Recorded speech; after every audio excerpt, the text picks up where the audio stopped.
Here's to the crazy ones. The misfits, the rebels, the troublemakers. The round pegs and the square holes. The ones who see things differently.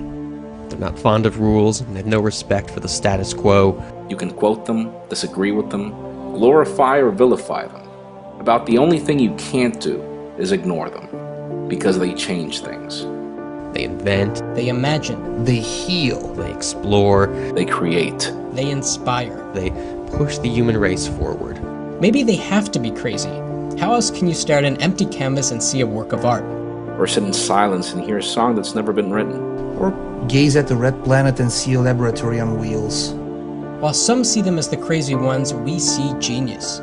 Because the people who are crazy enough to think that they can change the world, like Steve Jobs, are the ones who do.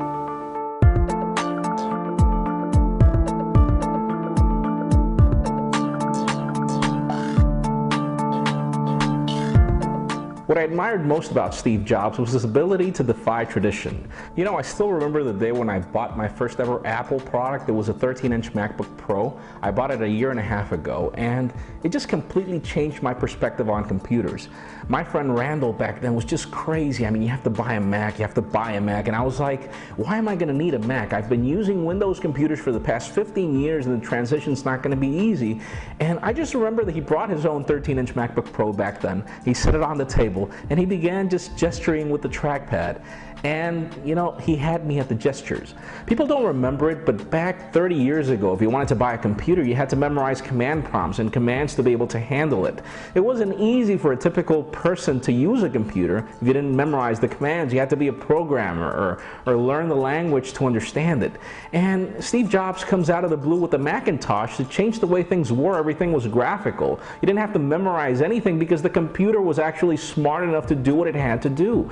It took competitors so much to catch up with that, and they still haven't figured it out. Those were the kinds of things that would make me remember Steve Jobs as somebody totally out of the ordinary, because he always pushed the limit for functionality in the benefit of the user. In a way, Steve Jobs has changed the world. I mean, in the past, we didn't even think about vehicles the way we do after Henry Ford invented them. And we didn't think about electricity or even needed it until Thomas Edison came up with something to bring us electricity. And it's the same way. I mean, the computer, the information age, the internet, everything is just totally different after Steve.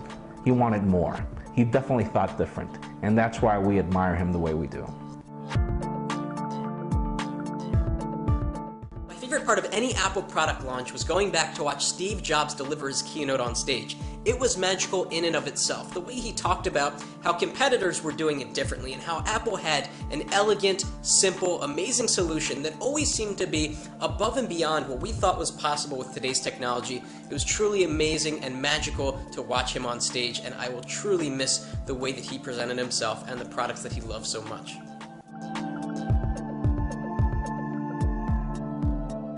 He not only was a strong leader and a visionary, he was an iconic figure of our times who made sure he didn't only change the present in which we live in, but he also changed the future. He changed the way we perceive technology and life in our day-to-day life. And we not only have to thank him for exceptional products like the iPod, the iPhone, the iPad, the Macs, or services like iTunes or everything which is Apple related. We have to thank him for leaving a strong legacy, believing in your dreams and making sure they become reality in order to make people's life easier today and tomorrow.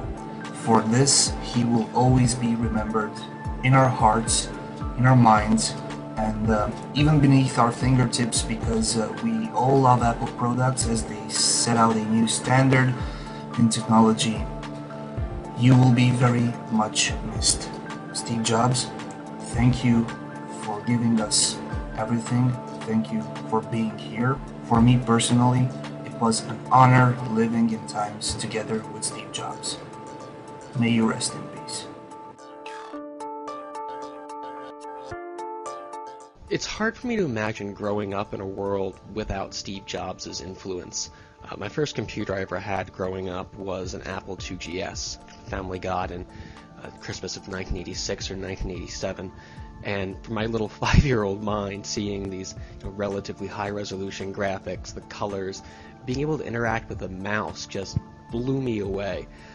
In later years, and I took up AppleSoft Basic, and I really thought I was going to be a computer programmer, largely from the influence that this Juki-S had on me, and Steve Jobs' influence over shaping his vision of that product is a large part of how I ended up looking at computers and other technology as I grew.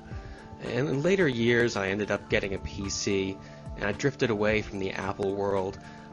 But I've never been anything short of astounded by the way Jobs has been able to shape this entire ecosystem around the Apple, this idea of having one easy-to-use system that lets you, communicate with people, that lets you create, that lets you share, and working everything from iTunes and a GarageBand into now the iPhone, and it's just, you don't see in this day and age that sort of singular vision driving a whole family of products. You can get an Xbox from Microsoft, and maybe you have a Zune, but you don't shape your entire collection of electronics around them as Apple fans do, and as right they should. Jobs saw that it's about the user experience and connecting people with their devices, and I don't know if anyone's ever going to be able to do it like he did again. And for that, we're really going to miss him. Here's to the crazy one, the misfit, the rebel, the troublemaker. Because the people who are crazy enough to think that they can change the world, like Steve Jobs, are the ones who do.